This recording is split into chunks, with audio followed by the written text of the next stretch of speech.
सरफरोशी की तमन्ना अब हमारे दिल में है, देखना है जोर कितना बाजुए कातिल में है। हम अमन चाहते हैं जुल्म के खिलाफ, फैसला अगर जंग से हो तो जंग ही सही। तो इन पंक्तियों के उद्घोष करने वाले अमर क्रांतिकारी बलिदानी रामप्रसाद बिस्मिल जी की आज जयंती है। तो चलिए आज रामप्रसाद बिस्मिल जी के विषय में कुछ बातें जान लेते हैं।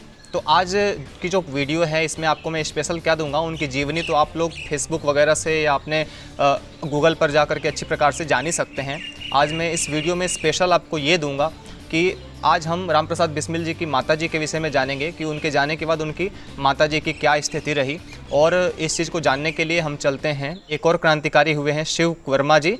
और शिव वर्मा जी एक अच्छे लेखक भी थे और शिव वर्मा जी को ही रामप्रसाद बिस्मिल जी की माँ जब अपने बेटे से मिलने जा रही थी, बिस्मिल जी से मिलने जब जेल में जा रही थी, तो उनको अपना बेटा बनाकर क्रांतिकारियों की गुप्त सूचनाओं का आदान प्रदान करने के लिए ले गई थी। तो शिव वर्मा जी बहुत समय के बाद उनकी माताजी से मिलते हैं और उन्होंने अपनी डायरी में लिखा है, और वो अपनी डायरी का जो शीर्षक देते हैं वो ये लिखते हैं, माँ फिर रो पड़ी। तो मैं इसको पढ़ रहा हूँ, शायद मैं उन भावनाओं को व्यक्त न कर सकूं, तो आप भी स्क्रीन पर देखते हुए इसको समझ सकते हैं कि एक क्रांतिकारी की माँ की क्या स्थिति हो जाती है।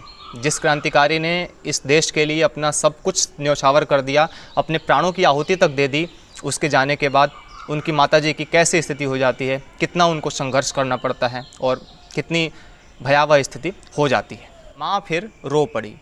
अशफाक और बिस्मिल का यह शहर कॉलेज के दिनों में मेरी कल्पना का केंद्र था। फिर क्रांतिकारी पार्टी का सदस्य बनने के बाद काकोरी के मुखबिर की तलाश में काफ़ी दिनों तक इसकी धूल छानता रहा था। अस्तु यहाँ आने पर पहली इच्छा हुई बिस्मिल के माँ के पैर छूने की। काफ़ी पूछताछ के बाद उनके मकान का पता चला। छोटे से मकान की एक कोठरी में दुनिया की आंखों से दूर अलग वीर प्रसविनी अपने जीवन के अंतिम दिनों को काट रही है।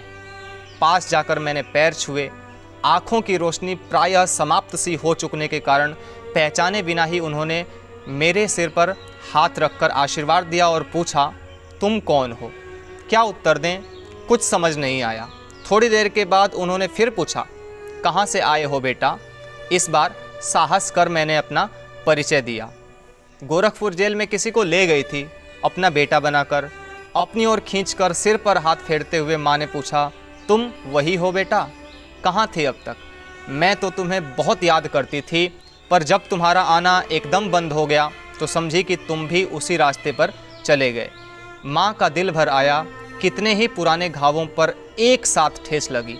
अपने अच्छे दिनों की याद, बिस्मिल की याद, फांसी, तख्ता, रस्सी और जल्लाद की याद, और जवान बेटे की जलती हुई चिता की याद, और न जाने कितनी यादों से उनके ज्योतिहीन नेत्रों में पानी भर आया। वो रो पड़ी। बात छेड़ने के लिए मैंने पूछा, रमेश, बिस्मिल का छोटा भाई कहाँ है? मुझे क्या पता था कि मेरा प्रश्न उनकी आंखों में बरसात भर लाएगा। वे जोर से रो पड़ी। वर्षों का रुका बांध टूट पड़ा सैलाब बनकर। कुछ देर बाद अपने को संभाल कर उन्होंने अपनी कहानी सुनाना शुरू किया। आरंभ में लोगों ने पुलिस के डर से उनके घर आना छोड़ दिया। वृद्ध पिता की कोई बधी हुई आमदनी न थी। कुछ साल बाद रमेश बीमार पड़ा।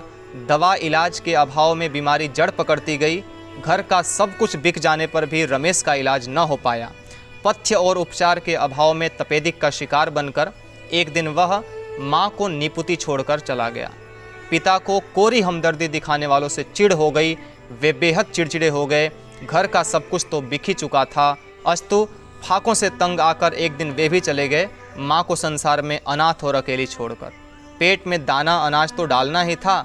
अस्तु मकान का एक भाग किराए पर उठाने का निश्चय किया, पर पुलिस के डर से कोई किराएदार भी नहीं आया, और जब आया तब पुलिस का ही एक आदमी। लोगों ने बदनाम किया कि माँ का संपर्क तो पुलिस से हो गया है। उनकी दुनिया से बचा हुआ प्रकाश भी चला गया। पुत्र खोया, लाल खोया, अंत में बचा था नाम, सो वह भी चला गया। उनकी आंखों से पानी की धार बहते देखकर मेरे सामने गोरखपुर की फांसी की कोठरी घूम गई। काकोरी के चारों अभियुक्तों के जीवन का फैसला हो चुका था, to be hanged by the neck till they be dead. प्राण निकल जाने तक गले में फंदा डालकर लटका दिया जाए। फांसी के एक दिन पहले अंतिम मुलाकात का दिन था। समाचार पाकर पिता गोरखपुर आ गए। माँ का कोमल हृदय शायद इस बात को संभाल न सके, यही सोचकर उन्हें वे साथ न ले आए। प्रातः हम लोग जेल के फाटक पर पहुँचे तो देखा कि माँ वहाँ पहले से ही मौजूद है। अंदर जाने के समय सवाल आया मेरा कि मुझे कैसे अंदर ले जाया जाए। उस समय माँ का साहस और पटुता देखकर सभी दंग रह गए। मुझे खामोश रहने का आदेश देकर उन्होंने अपने साथ ले लिया। पूछने पर यह कह दिया, ये मेरी बहन का लड़का है। हम लोग अंदर पहुँचे। माँ को देखकर राम प्रसाद रो पड़े, किंतु माँ की आंखों में आंसुओं का लेश भी न था। उन्होंने ऊंचे स्वर में कहा, मैं तो समझती थी कि मेरा बेटा बहादुर है, जिसके नाम से अंग्रेजी सरकार भी कांपती है। मुझे नहीं पता था कि वह मौत से डरता है। तुम्हें यदि रोकर ही मरना था तो व्यर्थ इस काम में आए। बिस्मिल ने आश्वासन दिया, आंसू मौत के डर के नहीं वरन माँ के प्रति मोह के थे। मौत से नहीं डरता माँ, तुम विश्वास करो। माँ ने हाथ पकड़कर आगे कर दिया, यह तुम्हारे आदमी हैं, पार्टी के बारे में जो चाहो इनसे कह सकते हो। उस समय माँ का स्वरूप देखकर जेल के अधिकारी तक कहने को बाध्य हो गए, बहादुर माँ का बेटा ही बहादुर हो सकता है। उस दिन समय पर विजय हुई थी माँ की, और आज माँ पर विजय पाई है समय ने। आघात पर आघात देकर उसने उनसे बहादुर हृदय को भी कातर बना दिया। जिस माँ की आंखों के दोनों ही तारे विलीन हो चुके हों, उसकी आंखों की ज्योति यदि चली जाए तो इसमें आश्चर्य ही क्या है। वहाँ तो रोज ही अंधेरे बादलों से बरसात उमड़ती रहेगी। कैसी है यह दुनिया, मैंने सोचा।